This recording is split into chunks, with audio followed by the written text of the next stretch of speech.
Hello student, स्वागत है हमारे यूट्यूब चैनल RG24/7 पर। दोस्तों, आज हम जानेंगे क्लास 6 एनसीईआरटी हिस्ट्री इतिहास में लेसन नंबर 9, जिसका नाम है खुशहाल गांव और समृद्ध शहर, और इसमें पार्ट 2। तो आइए देखते हैं आगे। प्राचीन नगरों के जीवन के बारे में हमें कुछ अन्य स्रोतों से भी पता चल सकता है। शहरों, गाँव या फिर जंगलों के जीवन से जुड़ी घटनाओं को मूर्तिकार कलात्मक ढंग से उकेरते थे। इन मूर्तियों को ऐसी इमारतों की रेलिंग, खंभों या प्रवेश द्वारों पर सजाया जाता था जहाँ लोग आते थे। आइए देखते हैं कुछ टिप्पणी। नीचे सांची की मूर्तिकला, यह मध्य प्रदेश स्थित सांची के स्तूप की मूर्तिकला का नमूना है। इसमें शहर के जीवन का एक दृश्य है। तुम अध्याय 12 में सांची के बारे में पढ़ोगे। इन दीवारों को देखो, क्या वे ईंट की बनी है या फिर लकड़ी या पत्थर से? क्या इसकी रेलिंग लकड़ी की बनी है? इन इमारतों की छतों का वर्णन करो। अध्याय 6 में वर्णित अनेक शहर महाजनपदों की राजधानी थे। जैसा कि तुमने पढ़ा, इनमें से कुछ शहर परकोटों से घिरे होते थे। जैसा कि तुम ऊपर के चित्र में देख रहे हो, अनेक शहरों में वलयकूप मिले हैं। ये वलयकूप गुसलखाने, नाली या कूड़ेदान के लिए प्रयुक्त होते हैं। प्रायः ये वलयकूप लोगों के घरों में होते थे। महलों, बाजारों या आम घरों के अवशेष बहुत कम मिले हैं। समतल लकड़ी, मिट्टी व कच्ची ईंट या छप्पर से बने होने के कारण ये ज्यादा समय तक न टिक पाए हों। भविष्य में पुरातत्वविद उनकी खोज कर सकते हैं। प्राचीन शहरों के बारे में वहां गए नाविकों तथा यात्रियों के विवरणों द्वारा भी पता चलता है। ऐसा ही एक विस्तृत विवरण किसी अज्ञात यूनानी नाविक का है। आइए देखते हैं आगे। चित्र में देखिए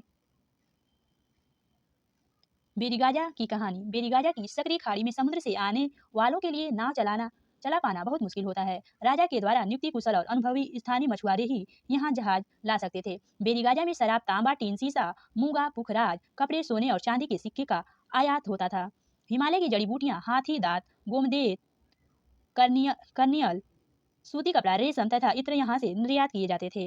राजा के लिए व्यापारी विशेष उपहार लाते थे। इनमें चांदी के बर्तन, गायक, किशोर, सुंदर औरतें, अच्छी शराब तथा उत्कृष्ट महीन कपड़े शामिल थे। बेरीगाजा में आयात और निर्यात होने वाली चीजों की सूची बनाओ।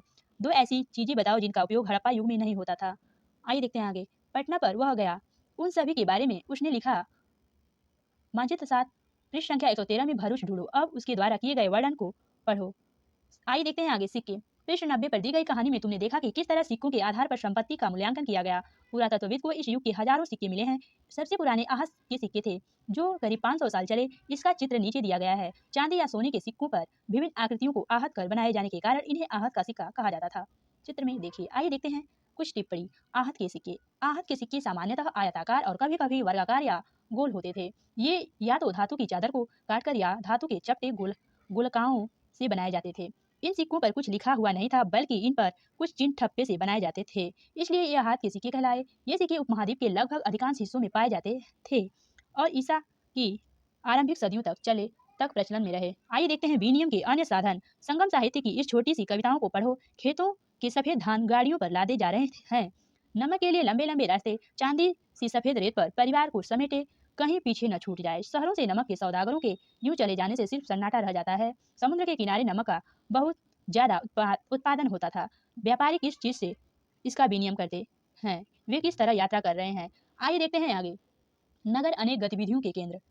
अक्षर नगर कई कर्म से महत्वपूर्ण हो जाते थे। उदाहरण के लिए मथुरा। मानचित्र 7, पृष्ठ संख्या 113 को देखो।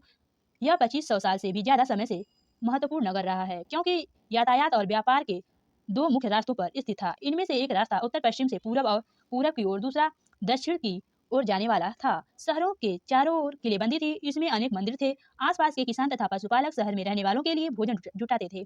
मथुरा बेहतरीन मूर्तियां बनाने का केंद्र था। लगभग 2000 साल पहले मथुरा कुषाणों की दूसरी राजधानी बनी। इसके बारे में तुम अगले अध्याय में पढ़ोगे। मथुरा एक धार्मिक केंद्र भी रहा है। यहाँ बौद्ध विहार और जैन मंदिर है। यह कृष्ण भक्ति का एक महत्वपूर्ण केंद्र था। धन्यवाद दोस्तों। इस क्लास की आगे की जानकारी हम अगली वीडियो में देंगे। अगर वीडियो पसंद आएगी तो लाइक, शेयर, सब्सक्राइब, कमेंट करके जरूर बताइएगा। तब तक के लिए धन्यवाद। जय